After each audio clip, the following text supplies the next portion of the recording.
کی کوششوں کا ضیاء کا بیان ہے۔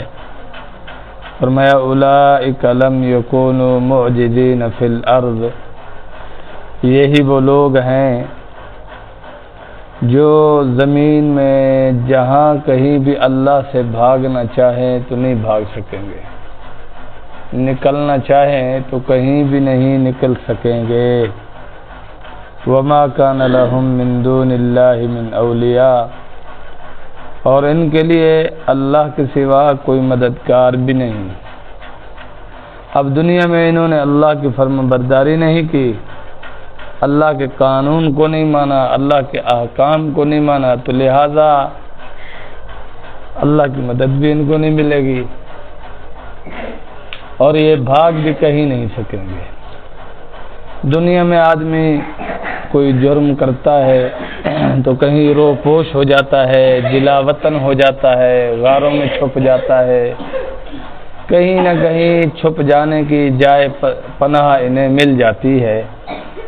لیکن جب اللہ کی پکڑ میں یہ بندہ آ جاتا ہے تو نہ تو اسے دنیا میں کوئی جائے پناہ ملتی ہے، اور کل قیامت کے دن جب یہ اللہ کی پکڑ میں آئیں گے اس وقت بھی کسی قسم کی کوئی انہیں جائے پناہ نہیں ملے گی، چھپنے کی کوئی جگہ ان کو میسر نہیں ہوگی۔ فرمایا یضاعف لهم العذاب، بلکہ ان کے لیے عذاب دگنا کر دیا جائے گا۔ ایک تو عذاب میں مبتلا، دوسرا ان کو کہیں چھپنے کی جگہ نہیں ملے گی، نکلنے کا راستہ نہیں ملے گا، تو وہ عذاب بھی ویسے ان کے لیے آٹومیٹکلی دگنا ہو جائے گا۔ ما كانوا يستطيعون السمع، یہ کس وجہ سے ہے؟ یہاں وجہ بیان فرمائی، فرمایا ما كانوا يستطيعون السمع، یہ سننے کی طاقت نہیں رکھتے، وما كانوا يبصرون، اور دیکھنے کی بھی طاقت نہیں رکھتے۔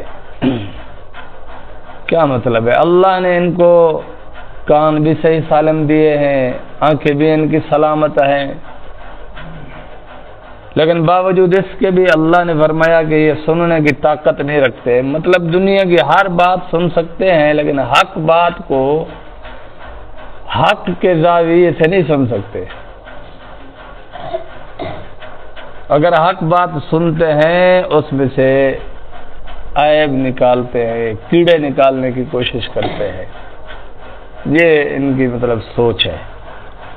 وما كانوا يبصرون، اور دیکھتے ہیں، جناب رسول اللہ صلی اللہ علیہ وسلم کو دیکھتے تھے، صحابہ کو دیکھا ہے لوگوں نے، تابعین کو دیکھا، تبع تابعین کو دیکھا، اور اب بھی جو اللہ کے سچے دوست ہیں، اللہ کے سچے عاشق ہیں، قرآن اور حدیث کا دفاع کرنے والے، قرآن اور حدیث کی خدمت کرنے والے، اور اللہ کے نام پر اب بھی دنیا میں لوگ قربان ہو رہے ہیں، اور بڑی خوشی خوشی اللہ کے نام پر قربان ہو رہے ہیں۔ یہ سب کچھ ہم دیکھ رہے ہیں لیکن ہماری آنکھوں کو پھر بھی یقین نہیں آ رہا، ہم مطلب اس چیز پر غور و فکر بھی نہیں کرتے، بلکہ ہم بڑی لاپرواہی سے، خود غرضی سے یہ کہہ کر چلے جاتے یہ پاگل ہیں یار، دیوانے ہیں یار، یہ ان کا ذاتی مسئلہ ہے، چھوڑو۔ مطلب یہ ہے کہ ہدایت کی غرض سے ہم نہ بات سنتے ہیں نہ ہی ہدایت کی غرض سے دیکھتے ہیں۔ اور آگے فرمایا لا جرم انہم فی الآخرۃ هم الاخسرون، قیامت کے دن سب سے بڑے خسارے والے یہی لوگ ہوں گے جنہوں نے دنیا کے نفع کو سامنے رکھا، دنیا کی چیزوں کو سامنے رکھا، اور ان چیزوں کو سامنے رکھ کر اپنی زندگی کی معاملات کو ترتیب دیا، معاملات کو چلایا، آخرت کے بارے میں کبھی سوچا ہی نہیں، تو فرمایا یہی وہ لوگ ہیں کہ آخرت میں بہت بڑے خسارے والے ہوں گے، اور خسارہ ہے ہی ایسے لوگوں کے لیے۔ اللہ سے دعا ہے کہ عمل کی توفیق عطا فرمائے۔ وآخر دعوانا الحمدللہ۔